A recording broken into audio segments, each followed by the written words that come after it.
यह lust story 2 season 3 है। इस कहानी में दिखाया जाता है और हमें पता चलता है कि इस औरत का नाम चंदा होता है, जो कि इस घर की मालकिन होती है। और हमें पता चलता है कि इसका पति एक नंबर का पीता और ठगी होता है, जो कि अभी शहर से गांव की तरफ आ रहा होता है।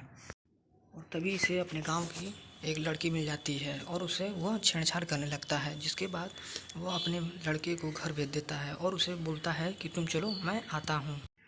जिसके बाद वह अपने घर चला जाता है और हमें पता चलता है कि वह अपने मम्मी से बातें करता है कि वह इंग्लैंड पढ़ाई करने के लिए जाने वाला होता है। और वह अपनी मम्मी से बोलता है कि मैं इंग्लैंड पढ़ाई करने नहीं जाऊंगा।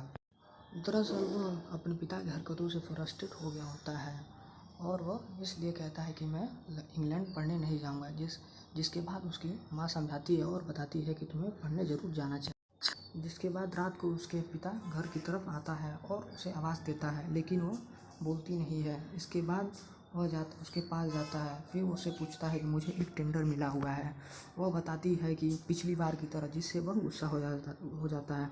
दरअसल अगले बार वह गिरवी लेकर टेंडर लिया होता है और जिससे वह टेंडर उसे मिला नहीं होता है।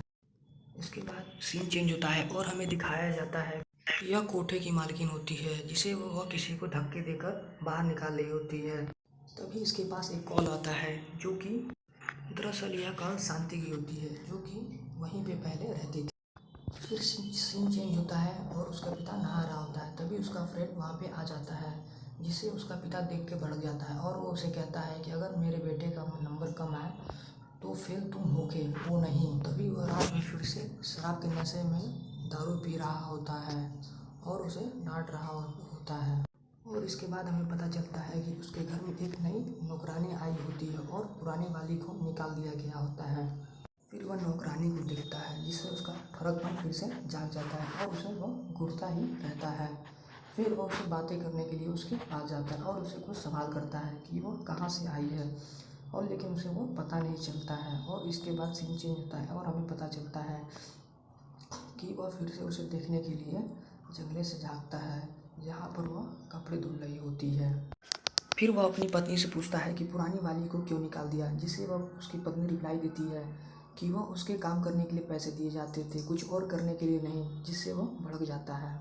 और तभी दिखाया जाता है कि वह नौकरानी सो रही होती है और वह सुबह देखती है कि उसका जो मालिक होता है पी के नशे में सोया हुआ होता है और उसे वह जगाती है। जिसके बाद वह उसे गाली देकर चली जाती है। फिर उसके बाद वो उसे फिर मिलता है और उसे वो पैर दबाने के लिए कहता है और वह दबा भी रही होती है, जिससे वह कहता है कि थोड़ा और ऊपर दबाओ। तभी उसका वहाँ पे बेटा आता है और बोलता है कि आपको कोई बुला रहा है, जिससे वह बाहर चला जाता है। जिसके बाद उसका लड़का अपनी माँ से मिलता है और बताता है कि मैं इंग्लैंड पढ़ने ज़रूर जाऊँगा और आपको भी ले चलूँगा। जिससे उसकी मम्मी बोलती है कि पहले जाओ पढ़ाई करो। और इसके बाद वह फिर से दारू पी रहा होता है। दरअसल ये वही लड़की होती है जो कि कोटे से आई होती है और इसको वह बीमारी हुई होती है। और इसके बाद उस कमरे से कुछ आवाज़ें आती हैं, जिसे सुनकर यह बहुत खुश होती है, लेकिन तभी इसे शौक हो जाता है। और उसके बाद यह देखती है कि उसका पति बाहर से आ रहा होता है और इस घर में 2 ही पुरुष थे, जो कि एक इसका पति होता है और एक इसका लड़का होता है। और यह कहानी यहीं पे ख़त्म हो जाती है। चैनल को सब्सक्राइब करना ना भूलें।